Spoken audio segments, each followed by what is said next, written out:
नमस्कार। सबसे बड़ा सवाल यही है कि इस मार्केट में एक्सपर्ट्स आखिर कर क्या रहे हैं। तो चलिए आज उनकी प्लेबुक में झांक कर देखते हैं और समझते हैं कि कौन से शेयर खरीदे जा रहे हैं, कौन से बेचे जा रहे हैं और सबसे जरूरी क्यों।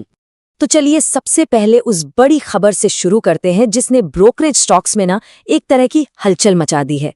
सवाल यह है कि आरबीआई के नए नियमों के बाद क्या इन शेयरों में पैसा लगाना अब भी समझदारी है। आइए देखते हैं कि एक्सपर्ट्स का इस पर क्या कहना है। तो देखिए, एक्सपर्ट्स का मानना बिल्कुल साफ है। छोटी मोटी शॉर्ट टर्म गिरावट से घबराने की जरूरत नहीं है। उनका मानना है कि जो अच्छी क्वालिटी वाली ब्रोकरेज कंपनियां हैं ना, उनकी लॉन्ग टर्म कहानी अब भी बहुत मजबूत है।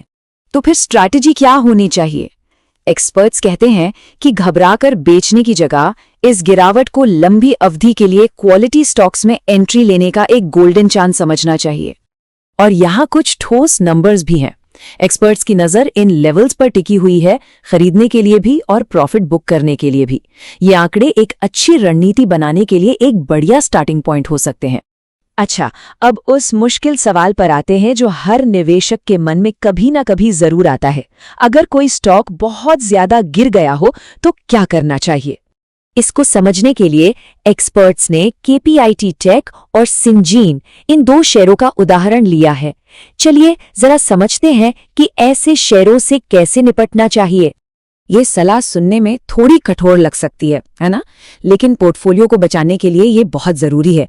बात सीधी सी है, निवेश में इमोशंस के लिए कोई जगह नहीं होती। तो सवाल उठता है कि करना क्या चाहिए।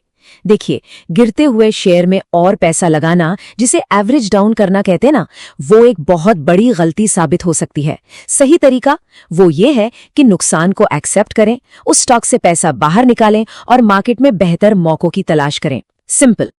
ठीक है, तो नुकसान वाले शेयरों की बात तो हो गई, पर उन शेयरों का क्या जो जीत रहे हैं?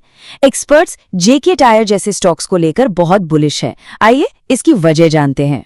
जेके टायर में जो हाल में गिरावट आई है, एक्सपर्ट्स उससे बिल्कुल भी परेशान नहीं है, बल्कि वे इसे एक नॉर्मल, एक हेल्दी करेक्शन मान रहे हैं और इसे खरीदने का एक बेहतरीन मौका बता रहे हैं। और टारगेट क्या रखा गया है? सीधा 800 रुपए। मौजूदा लेवल से ये एक बहुत बड़ा उछाल है। ये एक बोल्ड टारगेट जरूर लगता है, लेकिन इसके पीछे एक सॉलिड एनालिसिस है। तो एक्शन प्लान क्या है?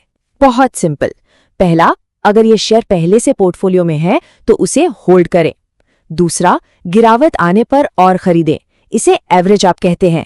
और तीसरा, जो सबसे जरूरी है, हमेशा 490 रुपए का एक सख्त स्टॉप लॉस लगाकर अपने निवेश को सेफ रखें।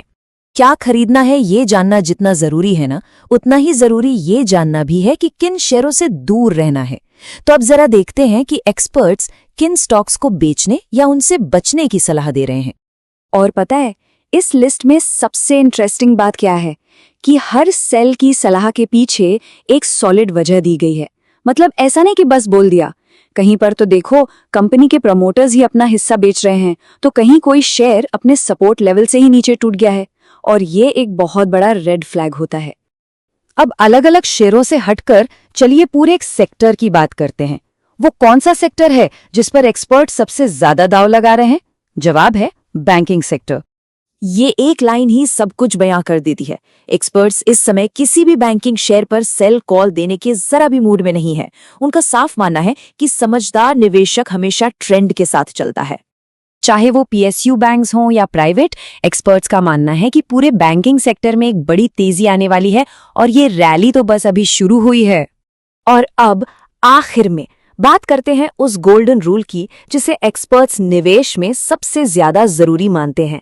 ये एक ऐसा नियम है जो हर एक ट्रेड पर लागू होता है, चाहे वो खरीदने का हो या बेचने का। और ये सुनहरा नियम है क्वांटिटी मैनेजमेंट।